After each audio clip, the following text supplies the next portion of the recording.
Hey guys, this is Connor with Diet Talk Waterloo. Today I want to talk about assessing your macronutrient needs.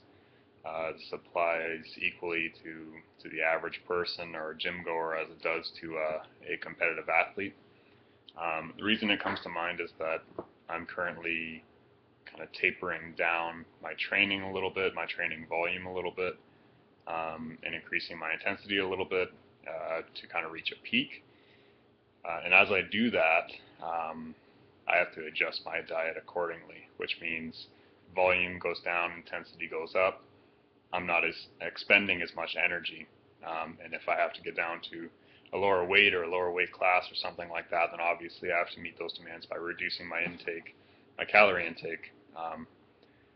But as I go, as my training changes, as my activity levels change, I have to change my diet accordingly as well. I can't just assume that things will stay the same.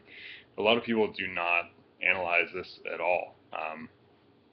The average person that goes to the gym doesn't analyze this. The average person just thinks about routine exercise as being a good thing, maybe doesn't analyze it. And the competitive athlete that has multiple different sessions per week focusing on multiple different things might not think of those sessions as different things or as requiring different nutrient needs. So for the athlete, if you're playing basketball and you have a couple sessions a week where all you're doing is shooting, you're just working on your shot, different positions, whatever, you're just putting up reps.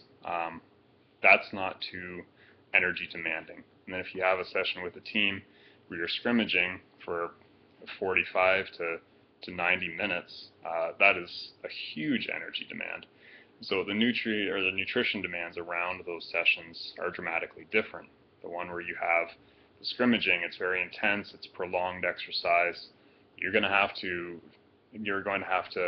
consume a lot more carbohydrate after that session and around that session, both to fuel the session itself and to recover from it and to bump up your muscle glycogen stores afterwards.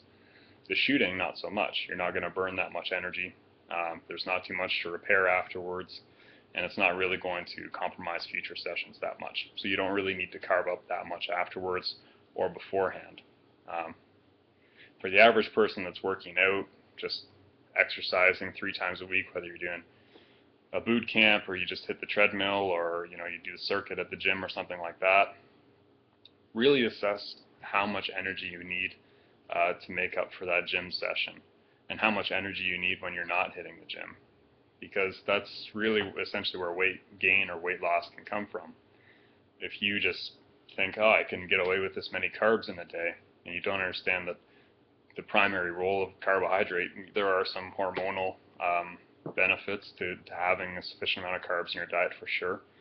And we do burn carbs all day, every day for sure.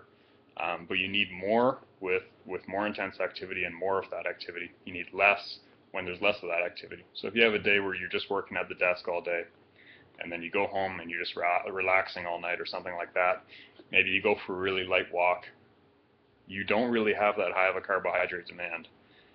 So if you treat that day the same way as you treated your gym day, and you have a similar carbohydrate intake each day, then you can expect that some of those carbohydrates are likely going to contribute to weight gain. So if you're not looking at what's going to lead you to require more carbohydrate as fuel or less on a day-to-day basis, then that'll add up over time. And if you've never considered those demands, then that's probably where a lot of unwanted weight gain could have come from.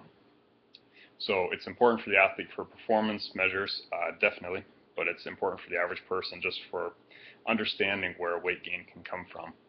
And if you do have a gym session, be honest about that gym session too. I have